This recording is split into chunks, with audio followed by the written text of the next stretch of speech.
اگر آپ کی زندگی شریعت کے مطابق گزرے گی تو اللہ کا وعدہ ہے کہ اللہ آپ کی زندگی کو بہترین زندگی بنا دے گا۔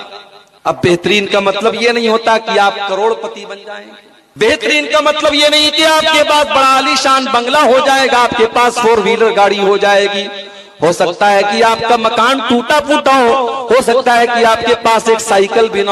ہو سکتا ہے آپ کے گھر میں دنیا کی دولت نہ ہو، مگر اللہ کا وعدہ ہے اگر آپ ایمان والے بن جائیں گے اور نیک عمل کرنے والے بن جائیں گے، اس ٹوٹے پھوٹے گھر کے اندر بھی آپ کو چین کی نیند آئے گی، آپ کی زندگی میں چین ہوگا، سکون ہوگا، برکت ہوگی، اللہ کی رحمت ہوگی۔ فَلَنُحْيِيَنَّهُ حَيَاتًا طَيِّبَةً، اللہ فرماتا ہے ہم تجھے ایک بہترین زندگی عطا فرمائیں گے۔ اگر آپ کی زندگی شریعت کے مطابق گزرے گی تو اللہ کا وعدہ ہے کہ اللہ آپ کی زندگی کو بہترین زندگی بنا دے گا۔ اب بہترین کا مطلب یہ نہیں ہوتا کہ آپ کروڑ پتی بن جائیں گے، بہترین کا مطلب یہ نہیں کہ آپ کے پاس بڑا عالی شان بنگلہ ہو جائے گا، آپ کے پاس 4 ویلر گاڑی ہو جائے گی،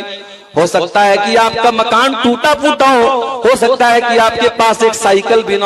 ہو سکتا ہے آپ کے گھر میں دنیا کی دولت نہ ہو، مگر اللہ کا وعدہ ہے اگر آپ ایمان والے بن جائیں گے اور نیک عمل کرنے والے بن جائیں گے، اس ٹوٹے پھوٹے گھر کے اندر بھی آپ کو چین کی نیند آئے گی، آپ کی زندگی میں چین ہوگا، سکون ہوگا، برکت ہوگی۔ اللہ موبائل کا دور ہے، انٹرنیٹ کا دور ہے،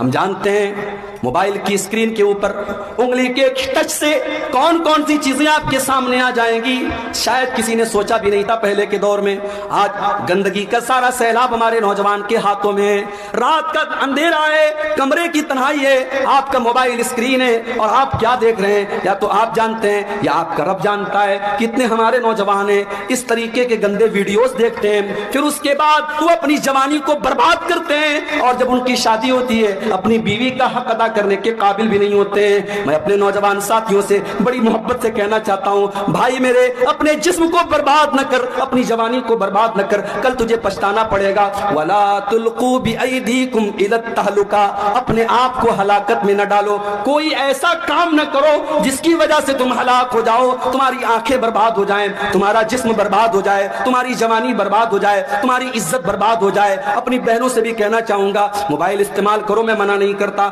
سوشل میڈیا کا استعمال کرو، میں منع نہیں کرتا، مگر حرام کیا ہے، حلال کیا ہے، جائز کیا ہے، ناجائز کیا ہے، صحیح کیا ہے، غلط کیا ہے، اس کا ڈفرنس ہمیشہ کرتے رہنا، اس کا فرق ہمیشہ کرتے رہنا۔ کوئی ایسا قدم نہ اٹھانا جس سے آپ کی عزت خطرے میں پڑ جائے، آپ کا ایمان خطرے میں پڑ جائے۔ وَلَا تُلْقُوا بِأَيْدِيكُمْ إِلَى التَّهْلُكَةِ، اپنے آپ کو ہلاکت میں نہ ڈالنا۔ اور موبائل کہ آج ہمارے نوجوانوں کے منہج پر حملہ کرنے کے لیے بڑی منظم سازشیں ہو رہی ہیں۔ مسلمان نوجوان، اور ایک قدم اور آگے بڑھ کے کہوں اہل حدیث نوجوان، سلفی نوجوان، اس کو ٹریپ کرنے کے لیے، اس کو جال میں پھنسانے کے لیے کہیں انکار حدیث کا فتنہ ہے، کہیں شکیل بن حنیف کا فتنہ ہے، کہیں خارجیت اور اخوانیت کا فتنہ ہے، اور اس دور کا ایک بہت بڑا فتنہ کہ صاحب میرا کوئی مسلک نہیں ہے، میرا کوئی مسلک نہیں ہے، میں مسلمان ہوں، میں علمی ہوں، میں کتابی ہوں، میں کسی بابا کو نہیں مانتا۔ یعنی اہل حدیث پر یہ الزام لگانا کہ صاحب یہ بابائیت کی دعوت دیتے۔ میرے بھائیوں، اہل حدیث تو نام ہے اسی بات کا، ہم نے بڑے بڑوں کے در کو چھوڑا ہے، اس در کو تھامنے کے بعد، مصطفیٰ کے در کو تھامنے کے بعد ہم نے بڑے بڑے ائمہ اور فقہا کے در کو چھوڑا ہے میرے ساتھیوں۔ ہم نے بڑے بڑے ائمہ کے اقوال اور ان کے موقف کو بڑے احترام کے ساتھ ہم نے یہ کہہ کر کے چھوڑا ہے کہ ہمارے سامنے روشن دلیل موجود ہے، ہمارے سامنے کتاب و سنت کا نص موجود ہے۔